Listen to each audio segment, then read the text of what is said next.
Broadcasting live from the Business Radio X studios in Atlanta, Georgia, it's time for Atlanta Business Radio, spotlighting the city's best businesses and the people who lead them. We canter here another episode of GSU ENI Radio here at Georgia State University, downtown Atlanta, Georgia. We're excited to talk about today the Executive MBA program at Georgia State, and we have with us Robin Mladinich. Welcome, Robin. Hi, thanks for having me. Tell us about GSU's Executive MBA program. How are you serving folks? Oh, we're serving the business community, and we have Executive MBA program is a 17-month program. Students meet one Friday a month and every other Saturday, and we're looking at focusing on students who are mid-manager level or above. So our students have about, on average, 15, 16 years of work experience, and they're looking to, expand their breadth of knowledge across the functions of business. And we have a very heavy emphasis on executive leadership development in the course. So now, walk me through the person that's out there that's the ideal person to go through GSU's Executive MBA program. Is this somebody that they're in a corporate job or an enterprise level job and they're frustrated, or maybe their career is plateaued and they want to kind of give it a little boost? Like who typically goes through this program? Yeah, so the great thing about it is we have quite a bit of diversity of industries and functions of business. So, even in this cohort now, we have a couple of physicians. So it's people at certain levels in their organizations. Sometimes they feel a little bit siloed, like they've always been in IT and they don't want to be seen as the IT person. How are they going to get to that next level in their organization, have that breadth of knowledge across the functions of business? So people who are already pretty successful in their careers and wanting to get that, next level in their career. So now it might be to stay in the same kind of company, but it might be also to go out on their own and start a new company? Yeah, absolutely. So we have, in the program, we'll have not only people who work for companies and organizations, we have entrepreneurs, we've got people at different levels of their organizations. So opportunities for, either to move up in their organization, or some people are looking, maybe it's time to move out and move into a different organization or even a different functional area of expertise. Now, how'd you get involved with the Executive MBA program? So I've probably been in higher education for about 20 plus years, and I've actually worked at a lot of the area schools and had worked previously with Georgia State with their global MBA program. But when this position came open about 5 years ago, I ran toward it because I have such a passion for leadership development, and especially for people at this level in the organization who, have the work experience. So they're bringing such knowledge into the classroom. So it's a completely different than a traditional MBA, because they have that experience that they can bring to the classroom. And so working with this level of a student is just, it's a passion of mine, and being able to help them with their leadership development. So now you mentioned leadership a lot. So how is leadership kind of incorporated in the program? Sure. So leadership is incorporated throughout the program. So the students take leadership courses every semester, and it's kind of touching on what they've learned the prior semester. So we kick off the program with a deep dive into executive leadership development.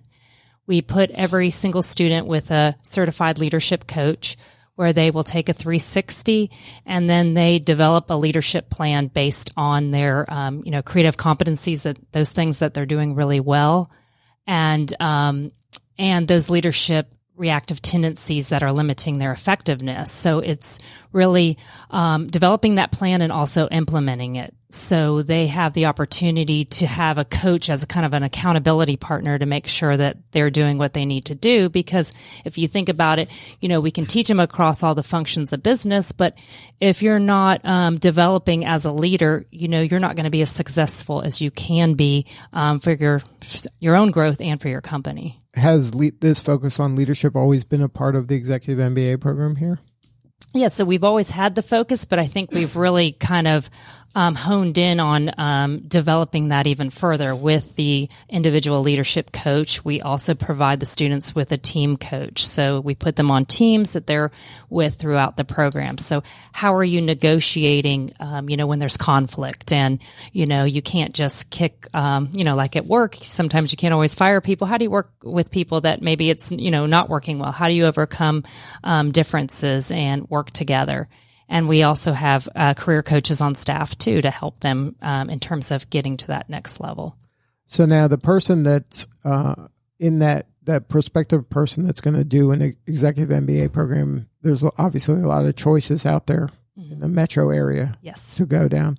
What separates kind of the GSU program from the others in your mind? Okay, that's several things. So first of all, I think it's the students, the diversity of students we have in terms of industry and representative across the all the functions of business and their level of experience. So we tend to skew higher on years of work experience. So on average, ours is about 16. And then I think that brings such a difference to the classroom. So the network that they receive from the program, from their classmates. I think I can't say enough about our faculty. I mean, I think the students would agree too. They're, just a step above. So we call them kind of pracademics because they have that academic background, but they also have that practical experience that they're bringing into the classroom with just great years of work experience. Such dedication to the students in terms of I've seen them early in the morning meeting with students or in the evenings, whatever they can do to make sure that our students are successful. And that piece, and the third piece to that, I think is really around our innovative curriculum. So we're able to, immediately meet the demands of the business community. So for instance, this course that the students take, this is the second year they've taken the course on entrepreneurship and innovation. So we think, whether you are an entrepreneur or you work for a company, you need to think like an entrepreneur. So the skills that they gain in this course, help their career. In terms of curriculum and then leadership development, I think is a big piece that sets us apart as well. A lot of people tell us, or a lot of students tell us, really the culture. So it is kind of like a family when you come in. You have such a supportive staff and faculty and classmates. It's a very collaborative program. So the students, feel a sense of community. And so I think our culture is a big piece of why we attract students as well. And then walk me through what the curriculum is. So is it, you mentioned it's weekly-ish, weekly plus a little bit? Yeah, so it's every other weekend. So all of our students are working. So they've got a lot of commitments, work and family. So our classes are every other Friday afternoon and for Saturday. What window of time? So the current club, we've changed the schedule for this year, so they're just going one full Friday a month. But with our current students, they are in there every other Friday, and they start at 1:00 and go to 7:00. Mm-hmm. And Saturdays, it's all day, 8:30 to 5:30. So they're always taking 2 courses at a time. And typically one is a quantitative based course and another a qualitative based course. So that's how we kind of match them up.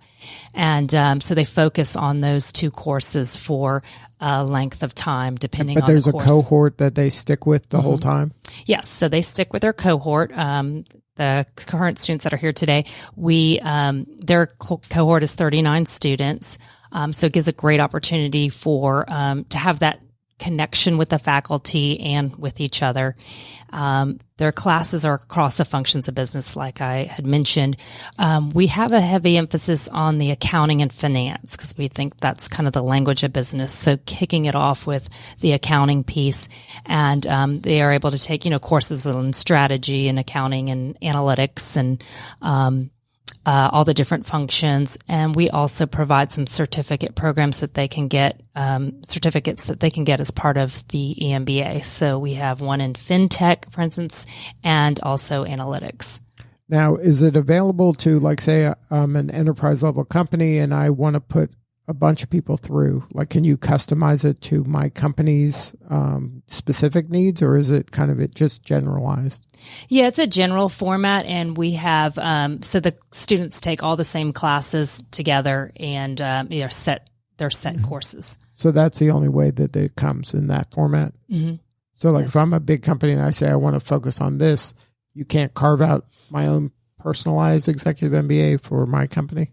Well, we could do that through sort of an executive education non-degree if there's certain things that a company is looking for and wants to, we can make a customized program on the non-degree side. And always we're open for, if I had a certain level and there were different, if they wanted something along the certificate program, that's something we could definitely look into. So you work with companies to solve whatever their kind of higher education needs are? Yes.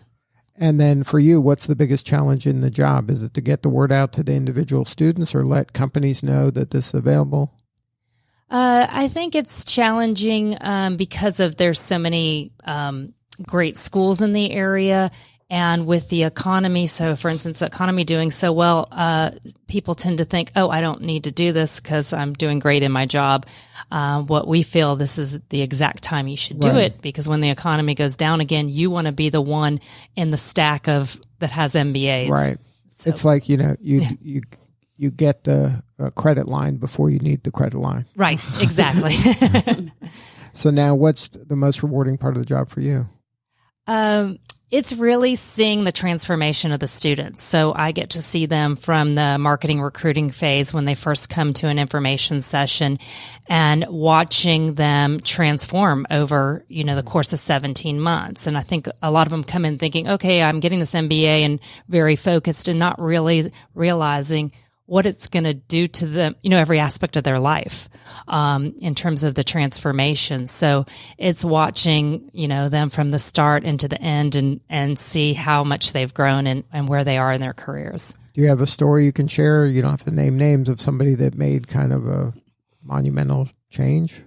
Yes. So, I have a student that, and I think it's more internally, and he was, I was coaching him in his leadership coaching, and he was one. So we, at the very end of the coaching, we typically ask, what was the ROI of your coaching? Because we're a business school, we need to know these things. And you were the coach? Yeah. So, that's always fun, right? Yes, it is. It's really fun. So it was with a big group, and he said that it would be worth a couple $1 million a year for him because he doesn't live in fear anymore. And so how that changed into his, his job and his life, I think was, that was very rewarding for me. And these stories aren't, that's pretty similar to things that we hear. Another student had mentioned that it's changed, it was priceless to her because the way she was leading was destroying her health. So when you hear stories like that, I think it's just really phenomenal. And then, the impact you're making. Yeah, so the impact in that. And then, the ones that come in and typically I see, people changing jobs and making transitions very quickly. So they think, what we talk about with the program is what you learn is very applicable the very next, Monday. So you finish stuff on the weekend, and then you come into class or come into work on Monday, and people see a totally different you. So, in terms of transition throughout the program, we see people moving up, not at the very end, but throughout because of what they're gaining from the program. And I think that's quite rewarding. And then it's probably people don't think that's going to happen. They think they have to go through the program and then the benefits will happen, but they're happening kind of in real time. Exactly. Absolutely. Well, that's awesome. And who'd you bring with you? Oh, yes. So I have two of our students for class of 2020. And so we've got Amanda Stanzione and Dwayne Roache. And then you got Jan. Oh, and Jan. Sorry, our entrepreneur. Well, let's start with Jan. What's your involvement with the executive, Jan Heybroek? Yeah, Jan Heybroek, CEO of MD Outlook. I got involved with the GSU EMBA program really through a organization that I'm part of, which is Entrepreneurs Organization, EO.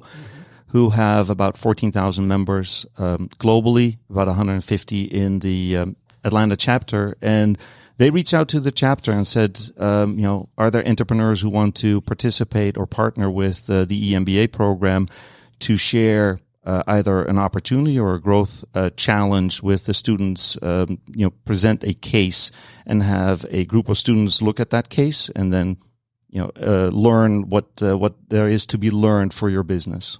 So now, unclear what you mean by that. So you came or you partnered with the Executive MBA program, or you came to them with a challenge and then they helped you solve it, or what was your role? Sure.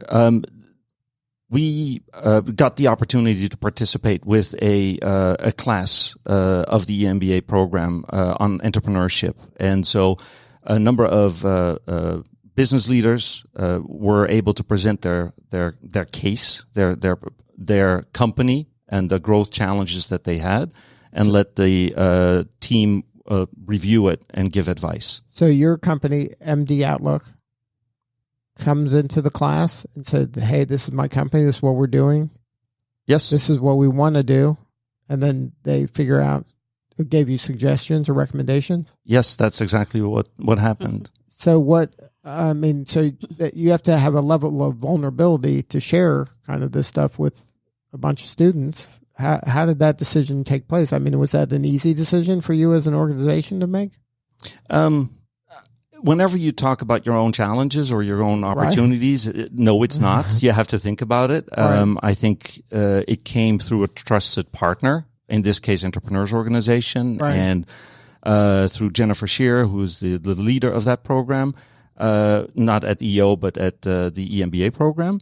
And I had to think about it, but I think we in our first conversation, it was clear that there was a real interest from the group, the 5 students that I worked with, in not just listening, but really learning what it is to be an entrepreneur, and learning about the challenge and the opportunities that I had. And I realized that I needed to open up. If I don't open up, there's nothing that I can learn. Right. So now, did you work with Robin? Was she part of this equation, or you had a different Not directly, person? Not directly. She was obviously leading the entire program. This was working with Jennifer Shearer, and then with Amanda, with Dwayne, another Right. Dwayne, and Scott and Jamie. So now, out of the entire cohort, just a certain group worked with your company, and then I guess they were divided up amongst the other people in the cohort. Is that how it worked? Correct. Yes. I don't know how many entrepreneurs participated in the program, but the group was assigned to me. I don't know how the group got assigned to me. Right. They but, just showed up one day. They said, come here. They showed up one day, and this is the time that you need to present your business case. And we had a 2-hour long, actually WebEx, to discuss the business opportunities. I was traveling in Europe, so we made it work and walked through what the business was, what we do, who our clients are, what our challenges are, what our opportunities are. There was a lot of back and forth in terms of questions. There's a lot of back and forth in terms of documents that they wanted, and we had a follow-up session about a week later to answer some questions. I met the group in person.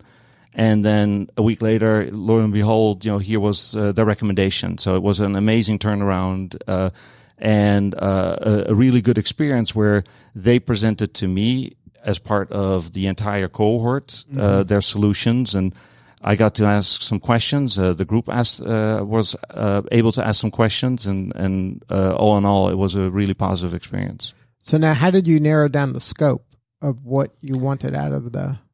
Actually, I gave them 3 different challenges, and they decided they were going to tackle them all. So you were surprised by that? I was surprised by that because these challenges and opportunities were interrelated. They focused on funding, they focused on staff, and they focused on a business opportunity, and they all kind of flow together. So the group said, we're going to tackle all of them because as an integrated package, and I was, 1, surprised by the fact that they were able to do that, and 2, I think it showed me their level of understanding of how a business works. It's not just an isolated issue. It really is a whole suite of things that you're working on to improve your business. So now, as an entrepreneur in your career and being part of an organization like EO, where that's you're around a bunch of entrepreneurs, how did this kind of student-led executive MBA group kind of compare to those other entrepreneurs you've kind of been working with historically? I think, well, that's a great question. I think they came to the situation with an open mind. Well, fresh eyes for sure. Fresh eyes. You're getting people, like Robin said, these are people with a decade plus of seasoned kind of business acumen that they've accumulated, and now they're all kind of thrown together in a pile, and then you're giving them a challenge that they're probably not familiar with as well. Yes, but I think not only fresh eyes, but also an open mind. And one of the things I think that we learned through EO is, for instance, that entrepreneurs are pretty opinionated. It's very easy to give your opinion, but what is really much better is to have an experience share. And with an experience share, you can learn whatever is relevant to you from that, the experience that is being shared with you. You'll pick up what is really relevant to you rather than the opinion of someone. Mm-hmm. And I think that was what the group brought to the table from the get-go. So it was less opinions and more kind of research, fact-based kind of suggestions or recommendations? Yes, absolutely. And the experience share itself, this is what I've done in my business, or this is what we have worked on in our environment, and picking up on that.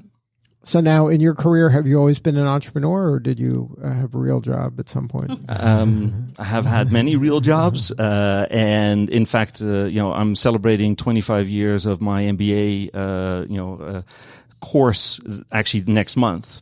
So I've been through the MBA process. I understand it, but it was very early on in my career. So I've worked for large pharmaceutical companies. I've worked for large drug distribution companies. I've worked for smaller entities. And I think, 10, 12 years ago, I started as an entrepreneur, and it was my chance to kind of build something myself. And it's been a really rewarding experience. So now you started in Europe and then came to the United States? That's correct. So how has that been for you? Like, what's the difference between it being a European entrepreneur and an American entrepreneur? I think there are lots of similarities. So probably 95% is similar and 5% is different, which is kind of the interesting piece. What is really similar is the ability or the need to have a drive and the need to work with, or the ability to work with people and kind of, bring something together as a team for your clients. That remains the same. What is different is that in Europe, there's a lot more government support. There's a lot more regulations that you've got to be aware of. Here, it's kind of a land of the free. You've got to earn it too. So you find your way. You develop your own skill set, and the country is so vast that in order to really build up a business, you have to think about, will this work in California, or will this work in Maine, and will it work in Chicago? If that is the business that you're in, that doesn't work as in the same way in Europe. There are many more cultural differences. The country that I'm coming from is a small country. It's a quarter the size of Georgia with twice as many people. Mm-hmm. So, I can be out of the country in 2 hours. Right. And so the dynamics are very different. One of the things that was really interesting for me was the realization that the U.S. is a federal state. So the ways that a state like New Jersey operates versus Pennsylvania, it's different. Right. And you don't really realize that as a foreigner. Because you see America as America. It's one big country, right? And that's and wherever you go, you kind of have the same language, the same currency, the same people. Yet the differences are subtle. Right. Well, California and Texas probably run a little differently in your world, right? True, but that's going like from Spain to to Sweden in European context.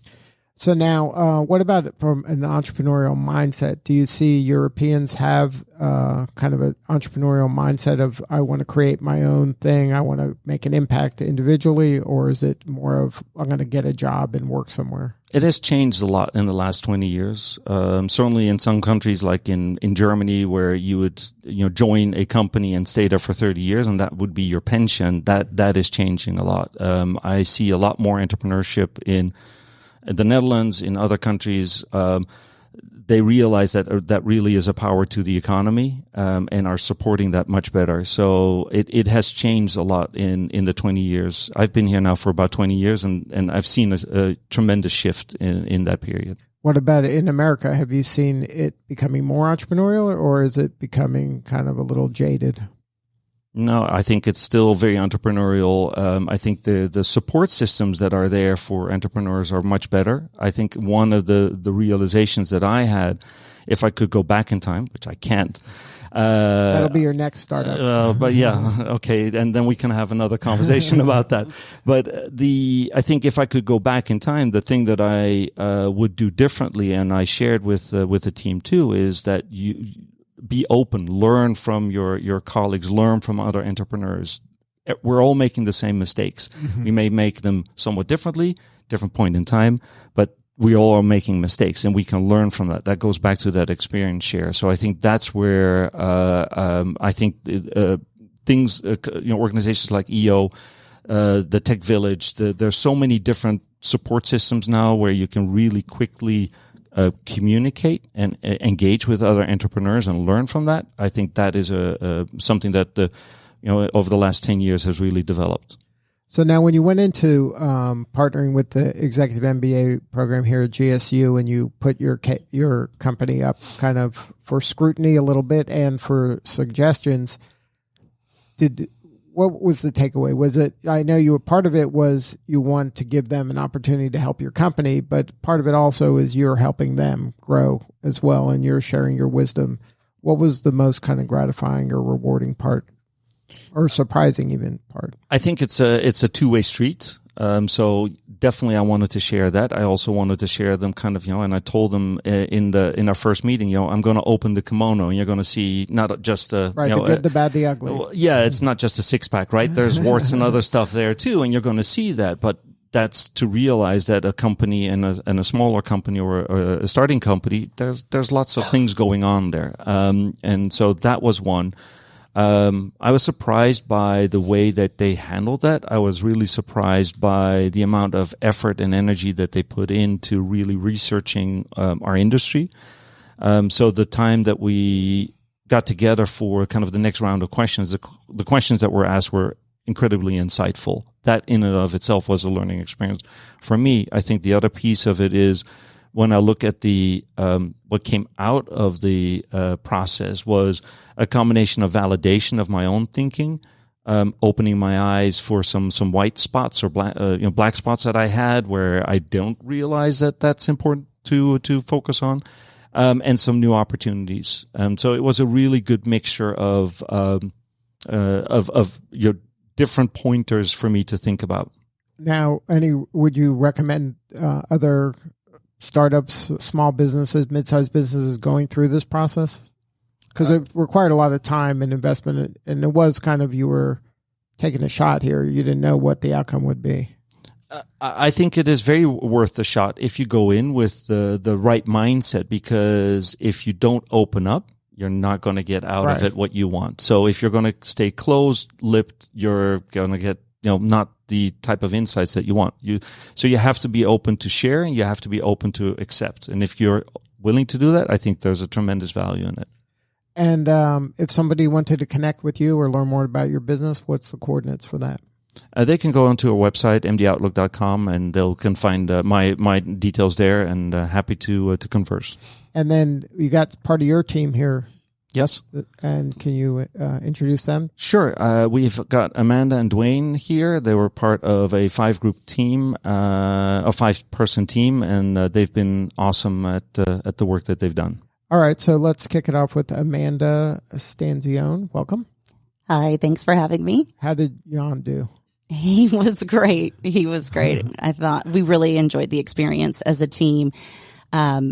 Specifically, as he mentioned, his vulnerability and being open with us, I think it actually made it easier for our group to dig into the experience and to really get a lot out of the experience because of how vulnerable and open he was and willing to share his business with us. So let's get a little backstory on you. What drew you to the Executive MBA program, and do you have a day job? Interestingly, I'm in the fintech industry, so financial technology specifically for digital payments and fraud within our clients' e-commerce business. I recently left actually First Data when they went through the merger with Fiserv. So I've been spending some time on my EMBA and looking for my next opportunity. But I started the EMBA program, with our team last August. So we're almost finished. But my husband actually went through the program, and it was such a great experience for him that he encouraged me to do it. And so I was really focused on the program with GSU, rather than anybody else. Now, you could have picked any. Right. There's a bunch. Yeah, I think, Robin did a really great job summing up what the program is about and the diverse backgrounds. And, I think the students that are in the cohort bring a lot to it. So whether it's their professional background, the companies they work for, their personal beliefs, there's a diverse group. And, I think just getting into the program and the curriculum is so rich and it's so applicable. And like Robin said, you don't leave the program and then suddenly become someone. You leave a Saturday and go back to work on Monday, and you can take with you what you've learned. So now, how did the opportunity to work with Jan and his company come about? Like, did you pick that, or they assigned? What? It was, we're really fortunate that we had Jan as our entrepreneur, but no, we didn't pick him. When Jennifer was leading the entrepreneurship program within the EMBA program, we were broken up into 9 different teams, and my team was assigned an entrepreneur. And so we didn't know who it was. We didn't know what the industry they had would be. Like a sorting hat. Yeah. I don't know how they put us. I don't know how they put us all together. I don't know what but they have some special sauce within the EMBA program. Faculty knows what they're doing. So they put us with Jan, and we were able to dig into his business, and we didn't know what he did. I mean, we had to do a lot of research around. So this was a new. Oh, absolutely. We knew nothing. We didn't know Jan. We didn't know his company, and we really didn't know the industry that he was in. We have one physician in our group, but other than her being a physician, we didn't know anything about his industry. And then the group that you were in, it was just kind of random too. No. The group that I was in. You picked the other 4. Well, we're set up from the very beginning of the program. As Robin mentioned, we have 39 people in our cohort, but we're broken up into even smaller groups. And so I am a part of a team of 5, and we've been together since the program started. And so we go through the program doing projects together, working on projects within each different class. And Jan's was just one of them. And Jan's was just one of them, right. Throughout their entrepreneurship program, he was assigned to us, and our team was able to take a stab at helping him. And then, so when he comes and he explains the good, the bad, the ugly of his organizations and says, okay, here, fix me, right? Or something along those lines. Like you mentioned, with the 3 different areas, he brought to us 3 different challenges, and we looked at it and said, we can't address your funding issue or your, opportunity to seek funding until we've looked at your staffing and the way that we've looked at your organization, and we've looked at your operational processes. And, we had to address all of them together in order to make any progress and to really bring any, suggestions back to him, really meaty suggestions, something that was meaningful. And then you got together as a group. This is now a side hustle for you all. Yeah. Right? Yeah, right. I know. So after about 2 weeks, we came back to the class, our larger cohort, and we presented to them as well as to Jan and our professor what our findings were and what we believed to be the next course of action to help Jan seek funding, or the way that he should, what opportunities he should move into. And then how did you present it? It was like a PowerPoint. Yep. It was a PowerPoint. And then the 5 of us, were up in front of the class, and we went through each area of the business and our recommendations. And then, so going through that type of a thing, had you done that before? Well, we do presentations. We had not gone through the entrepreneurship experience before, so that was the first time for the MBA program. But we do presentations throughout the program, whether it's in strategic communication or even corporate finance. We do a lot of presentations. But to do this type of a case study where had you done that in your career before? Not cold, not walking in and saying, "Hey, you got 2 weeks and go figure it out." Yeah. So then, is that something transferable, or how are you? Like, yeah, absolutely. Going through that, how does that could it help you? Yeah, I mean, I think when we were going through it, we were able to, within our group, we were able to take our different backgrounds and professional experience and help, for instance, I've been in fintech, and so I am very familiar with machine learning and AI, and that's really my business. But then we had someone else in our group who's a physician, and so she was able to look at this in a different way. And so I think, it just speaks to the diversity in the program and the different folks that we've got in our teams who are able to come together and make suggestions. And I think it just really helped us. How do you jump into speaking with an entrepreneur that you don't know, an industry you don't know, and really what are the questions that you ask, and how do you get down to the heart of what he's looking for us to accomplish? So I think it's absolutely transferable. And then for you in your career now that you're kind of in this transition period, are you looking to jump into another enterprise like a First Data, or are you looking to go out on your own? Or? That's something I'm giving a lot of thought to. And it's funny because they say in the very beginning of the MBA program, you'd be surprised the people that you meet in the program and the journey, the personal journey that this program takes you on. A lot of times people graduate from the program and they end up going in completely different industries. And so I'm really giving a lot of thought to, do I want to do something on my own and become an entrepreneur? Do I want to jump back into a large organization, or, do I want to get into a different industry? And that's something I'm figuring out right now. So now, part of your recommendations was around staffing for Jan, right? So did you kind of it was yourself in there? No, you need a fintech expert. I know I should have, right? No, that's funny. I mean, a lot of my recommendations focused on a different product area within his business. That I think, splitting his business a little bit and going into a different product, and it does happen to have some machine learning and AI in it. So coincidentally. Opportunity. So now, who'd you bring with you? You have one of your teammates here as well, right? Yes, I do. Duane Roach, who is an awesome guy who has been with me since last August, so we've gotten to know each other pretty well. All right, let's give him the mic and let him talk a little bit. Dwayne, welcome to the show. Jump in there, buddy. You're getting the headphones. You're getting all the toys. You can. Thank you for having me. All right. So, Dwayne, tell us about your experience here with the Executive MBA program. So it's been a journey, as Amanda mentioned earlier. I really like the program because of its prestige and diversity. You've heard that before. At any given moment, there's a wealth of knowledge just floating around between the faculty and the students. Like Amanda mentioned earlier, you could learn something on a Friday and take it into your workplace on a Monday. I'll give an example for organizational behavior. It's a course that you really use every day. Robin mentioned that the faculty, they're really, I'd say, really smart. For OB, I use a lot because I'll mention Dr.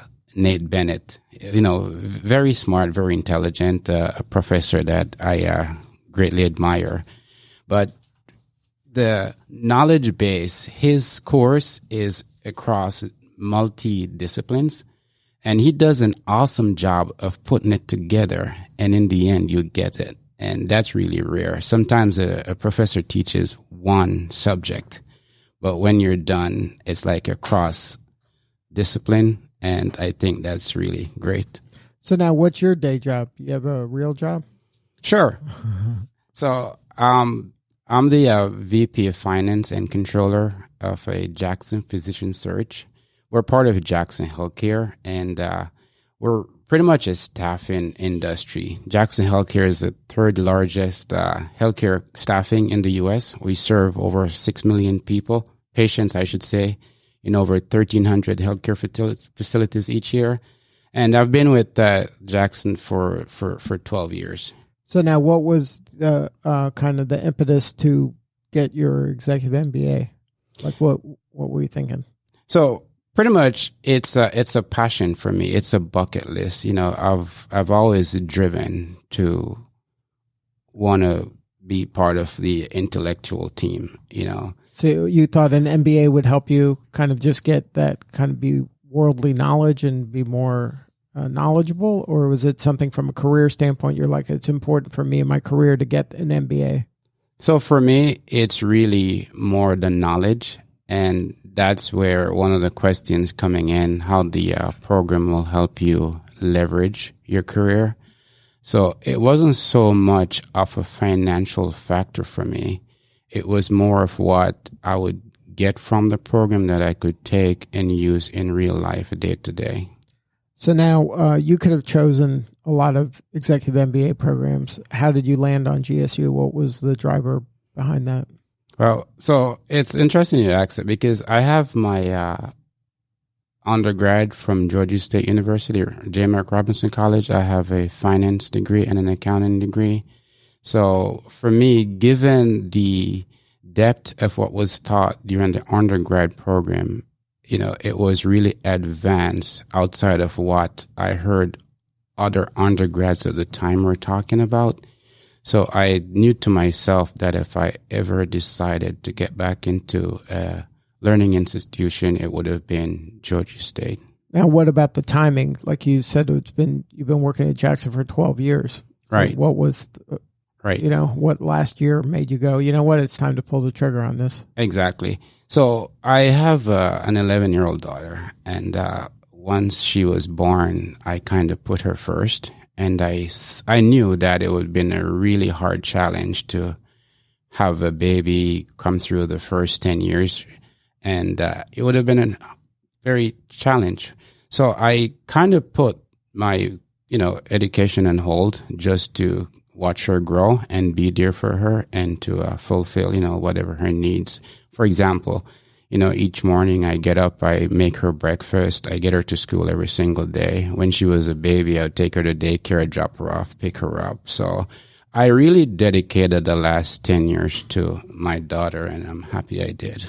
Yeah, absolutely. So now that's the beauty of an executive MBA program, right? Where now it can flexibly fit into your lifestyle. Correct. And I think the timing is great because after having all that work knowledge and experience, it makes it easier in the program because I can connect, what the academic is saying or doing to actual real life scenarios.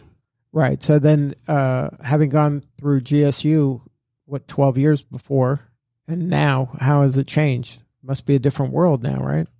Well, not so much because I've always had that, intellectual curiosity. Right, and not for you, but for seeing Georgia State as a university change. Oh, yeah. It has evolved right? Big time.